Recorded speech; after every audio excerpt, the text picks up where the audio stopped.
Boa tarde. Hoje a gente vai ter uma aula sobre geografia e a gente vai falar sobre as características dos três poderes. Aqui. Vocês colocam logo na cabeça. Vamos falar de três poderes de quê? Poderes sobrenaturais? Não. Nós vamos falar dos poderes que governam o nosso país, o sistema de governança do nosso país. O nosso país, ele tem, antes de tudo, três esferas, que é a esfera do poder federal. O poder federal é o maior poder que tem no nosso país, né? Ele vai controlar todos os outros restantes dos poderes. Aí nós temos a segunda esfera, que é a esfera estadual. São os poderes que estão a nível de estado. E temos a esfera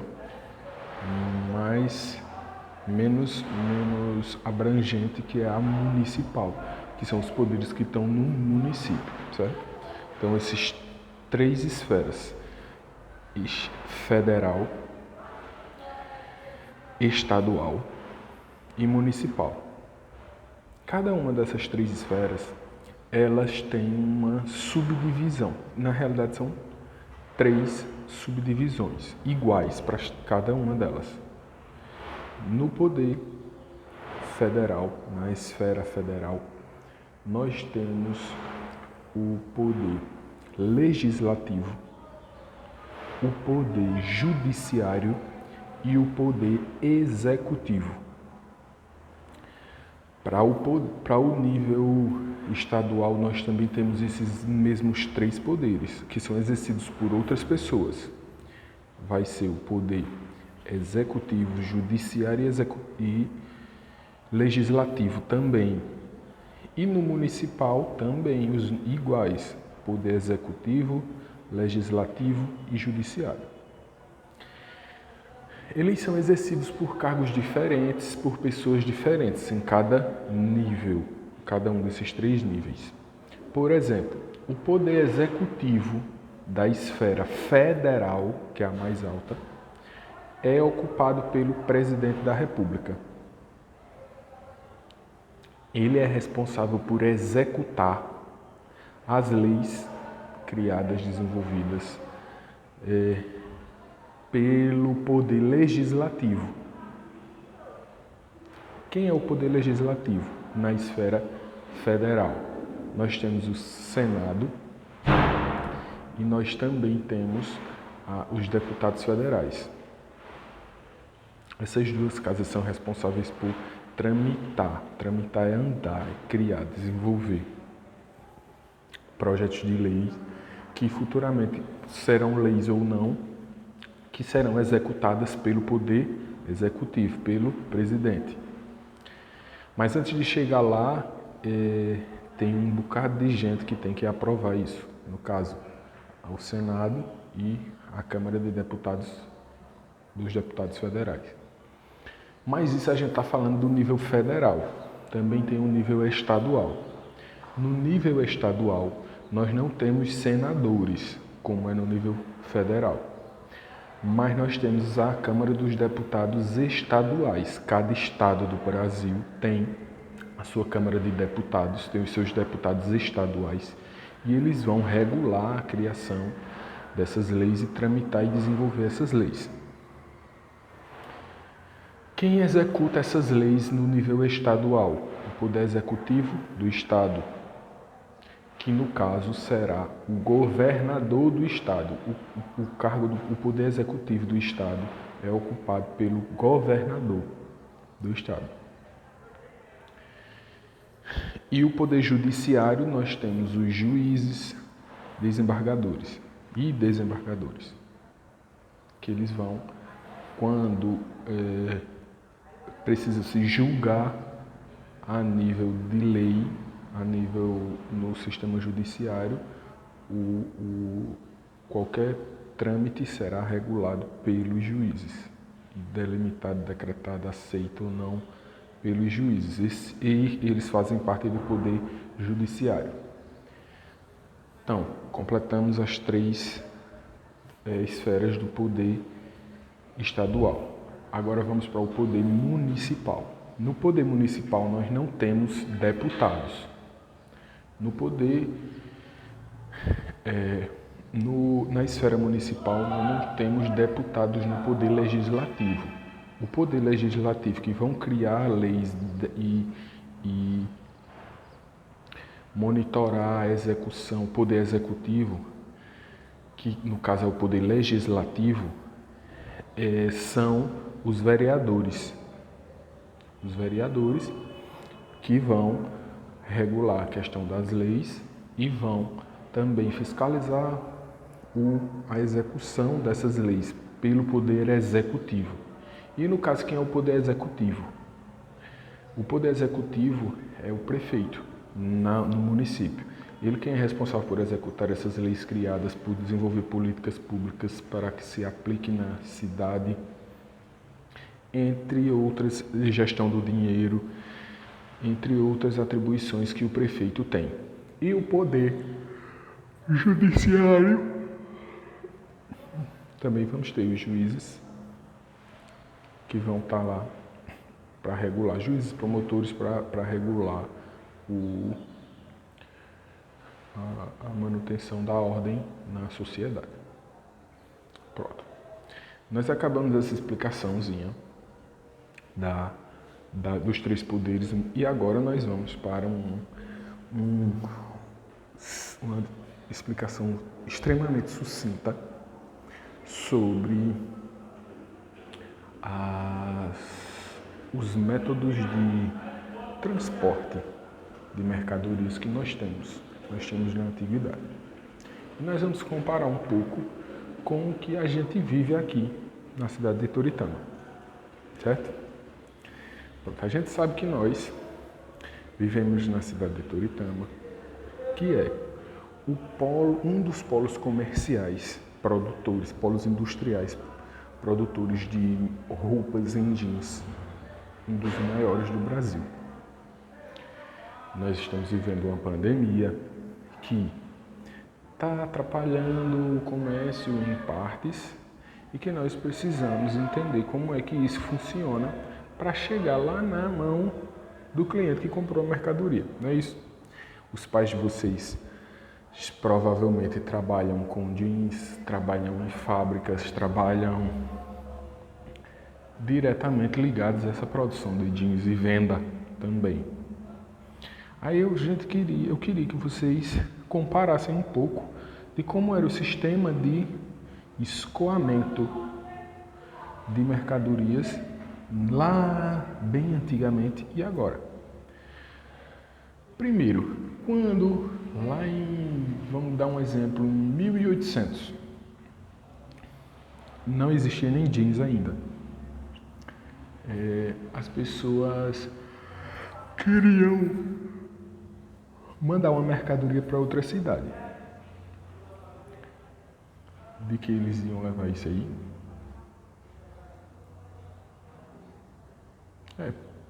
Iriam, sim, como vocês disseram, de carroça, né? Todo mundo disse aí de carroça. De carroça, de burro.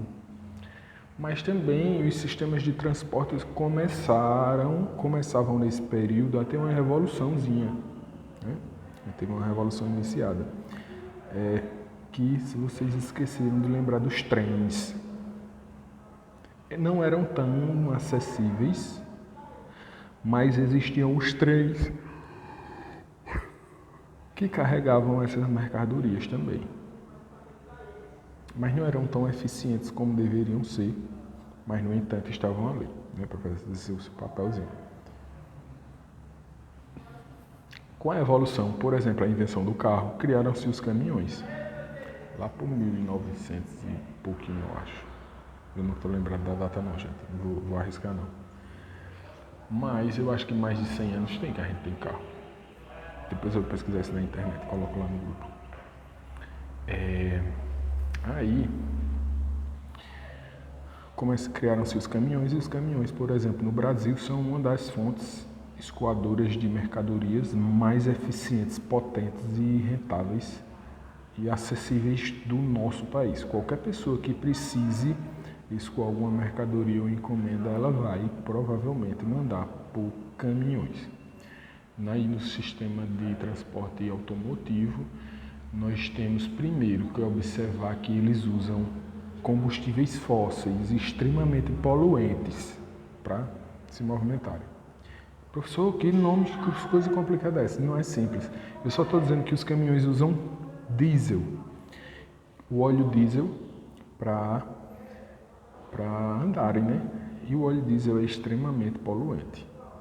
A gente tem que começar a pensar em outras fontes que consigam resolver isso e o caminhão consiga se movimentar sem usar diesel. Espero que tenha algum cientista no meio dos meus alunos que consiga desenvolver essa tecnologia para que lá no futuro, quando você for receber o prêmio Nobel da economia, da ciência no caso, né? Eu possa colocar no meu status uma foto de vocês dizendo, não, esse foi meu aluno, eu que ensinei isso a ele. Mas nós temos que pensar que esse meio de transporte é poluente e também isso faz mal. No entanto, é o que a gente tem. A gente tem que dar esse jeito, tem que continuar do jeito, incentivando esse método de escoamento. Mas ainda hoje nós ainda temos os trens, que não são tão eficientes para escoamento de mercadorias devido à dispendiosidade das suas construções, porque a gente precisa ter as linhas de trem e manutenção dessas linhas e PPP. E o Brasil ainda tem pouquíssimo investimento nessa logística, na logística de transporte de mercadorias, infelizmente. Aí jogam tudo para os caminhoneiros e os caminhoneiros às vezes sofrem da pane no sistema. A gente tem greve de caminhoneiros. Nós não temos por parte dos governos tanto incentivo para esses caminhoneiros, né? Às vezes o diesel sobe, eles param. Mas esse é o problema da gente ter só uma fonte para qualquer coisa. No caso que a gente está falando é de logística, de transporte. A gente tem uma fonte só. Não tem aquela história que o avô de vocês diz, quem tem um não tem nenhum, quem tem dois tem um. Pronto, então se a gente tem um só principal, a gente não tem nenhum, né? Porque quando dá um probleminha a gente não tem nada. Então, mas hoje nós temos essa diversidade de ferramentas que vão trabalhar para nós, né, fazendo esse escoamento das mercadorias, melhoraram bastante. No entanto, precisam ainda de ser melhoradas. Então, no caso, recapitulando, bem antigamente nós tínhamos as carroças com os cavalos e bois puxando e os trens, mais recentemente. Hoje nós temos os caminhões, né, que, diga-se de passagem, tem alta tecnologia. Porém, quando a gente tinha os trens eram movidos a vapor. Vapor de quê? Vapor de água. A poluição era muito pouca. Mas para esse vapor de água acontecer, tinha que esquentar. E esquentava essa água com lenha. Lenha produz fumaça, fumaça agride o meio ambiente. Mas não era tanto. Os cavalos, burros, bois, por mais que nós achemos que eles não agridem o meio ambiente, sinto lhes dizer, mas eles agridem sim. Os cavalos, bois, todos os seres vivos, eles consomem alimentos.